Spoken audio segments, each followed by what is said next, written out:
This watch cost me $500, this one costs $20,000, and here's the crazy part, I had the money for the Rolex.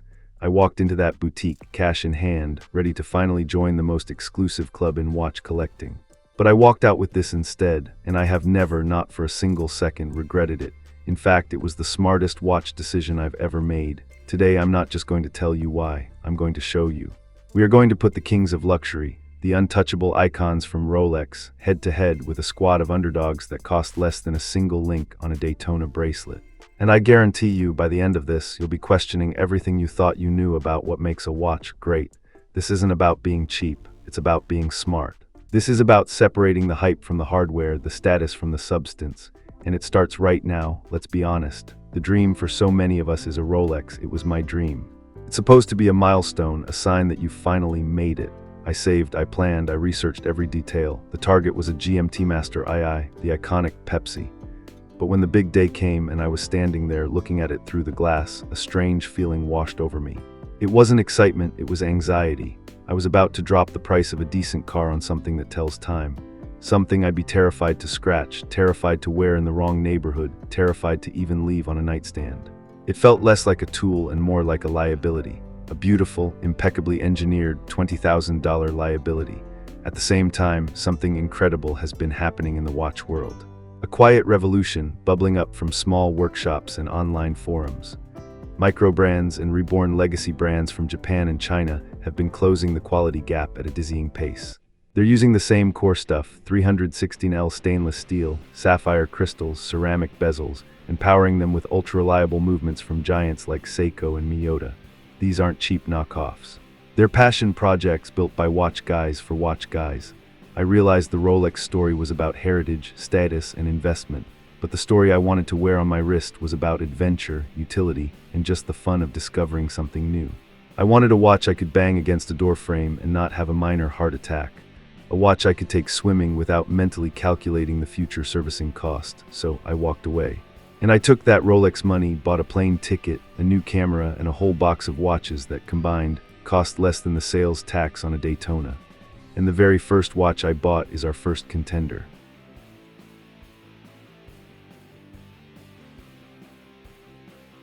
The Rolex Submariner is the definitive archetype of the 20th century. Reference 124,060 is the purest expression of that lineage, a direct descendant of the 1953 original. With its oyster steel architecture and Cerachrome ceramic bezel, it is engineered for a level of perfection that few will ever truly test. But in 2026, the Submariner is less of a timepiece and more of a financial instrument. On the secondary market, you aren't just paying $15,000 for a watch, you're paying for the privilege of entry into an exclusive club. Then, there is the Orient Kamasu. In Japanese, it means barracuda, and the name is fitting for a watch that disrupts the status quo. For approximately $300, it presents a philosophical challenge to the crown. It offers a sapphire crystal, 200 meters of resistance, and a sunburst dial that plays with light in a way the Submariner's stoic matte black simply cannot. The Rolex is objectively superior in its engineering. Its bezel is harder, its power reserve longer, and its brand equity unmatched. But Priceology isn't about objective specs, it's about the psychology of value. Does a ceramic bezel and an extra 100 meters of depth you will never see, justify a 4,000% price increase? The Kamasu wins because it restores something Rolex lost decades ago, horological honesty. It delivers 90% of the Submariner's real-world utility without the weight of status anxiety. You can dive with it, work with it, and live with it without a second thought. The Rolex is a treasure to be insured and protected. The Kamasu is a tool to be worn and enjoyed. In the world of high-end horology, the greatest luxury isn't a price tag, it's the freedom to actually use what you own. Here,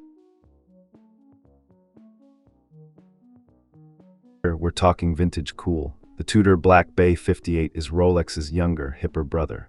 It channels the vibe of 1950s Tudor subs with its 39 case and gilt accents.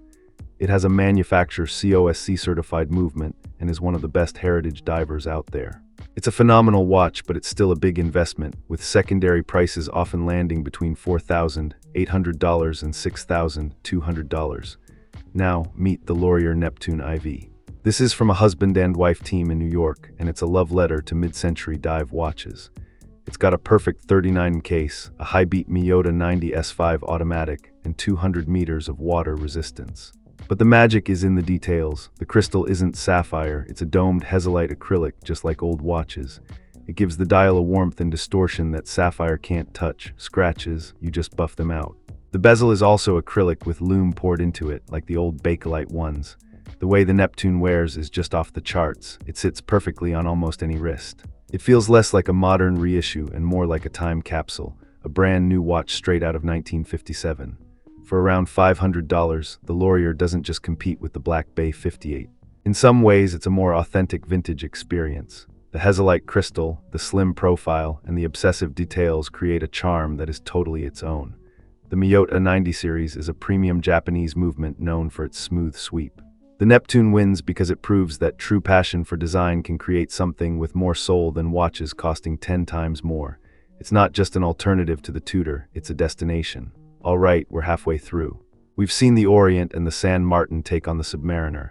Which one do you think is the ultimate budget sub-killer? Let me know in the comments, Orient or San Martin. And hey, if you're enjoying this, hitting that subscribe button would be awesome. We have 4 more giants to slay. Let's move from the ocean to the everyday. The Rolex Datejust 36 is arguably the most versatile watch ever made. Dressy enough for a suit, sporty enough for the weekend. It's the perfect one-watch collection for a lot of people. But that perfection comes at a price, often landing in the $9,000 to $10,000 range on the secondary market. And this is the Nodus sector field. Nodus is an American microbrand, assembling their watches right in Los Angeles. For about $450, the sector field is their vision of a modern, go-anywhere, do-anything watch. You get a compact 38mm case, a coated sapphire crystal, and 100 meters of water resistance with a screw-down crown. Inside is a Seiko automatic movement that Nodus regulates in-house for better accuracy. The design is what really shines here. It blends classic field watch readability with modern case lines. The dial has multiple layers and is packed with bright super luminova for amazing low-light visibility. Unlike the Datejust, which you might think twice about taking on a hike, the sector field is built for it. The Nodus wins because it takes the everyday idea of the Datejust and injects it with a dose of rugged, modern utility.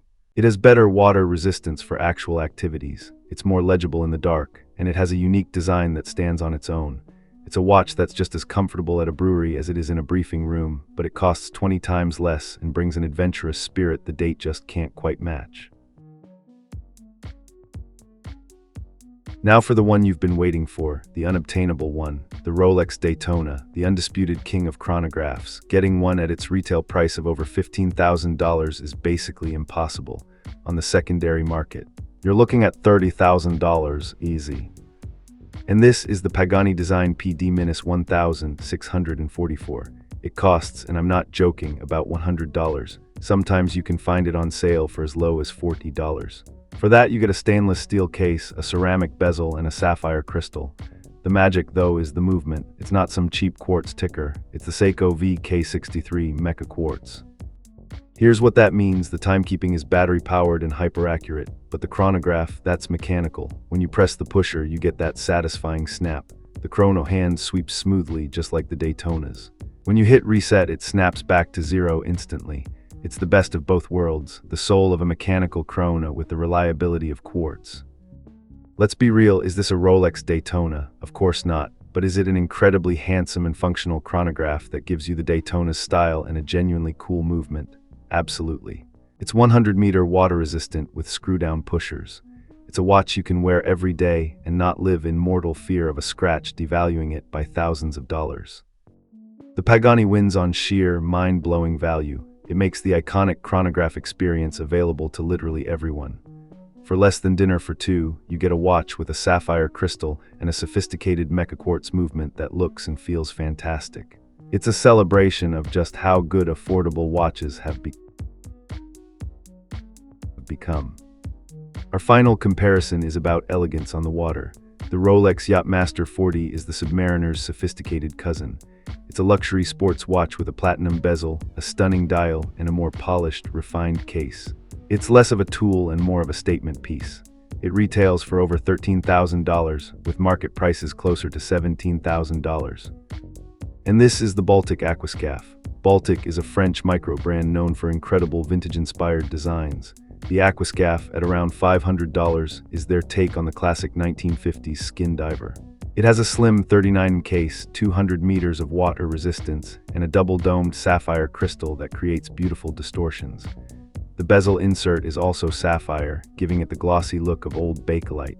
Inside is the slim, reliable Miyota 9039 automatic.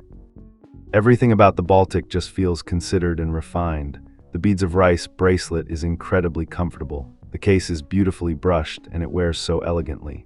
The entire package, assembled in France, just exudes this effortless European cool. The Baltic Aquascaphe wins because it achieves a level of design sophistication that rivals the Yacht-Master, but through smart choices.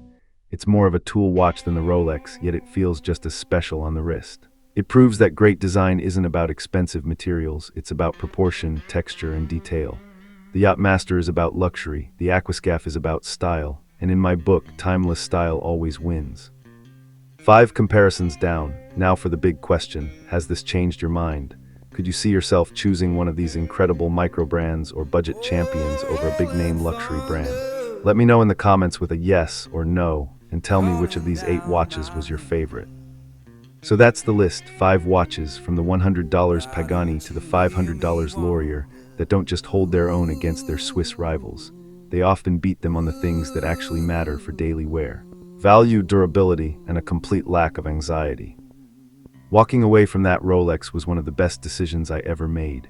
It opened up this entire world of incredible watches, a world driven by passion and innovation, not just status and marketing. This isn't an anti-Rolex video. Rolex makes beautiful, incredible machines. This is a pro-you video. It's a reminder that a great watch is one that brings you joy, tells a story, and serves its purpose without becoming a source of stress. For the price of one Rolex, I have a collection of watches for every single occasion, a story to tell about each one, and zero fear about wearing them out in the world and actually living my life. And that to me is the ultimate luxury. Thanks for watching.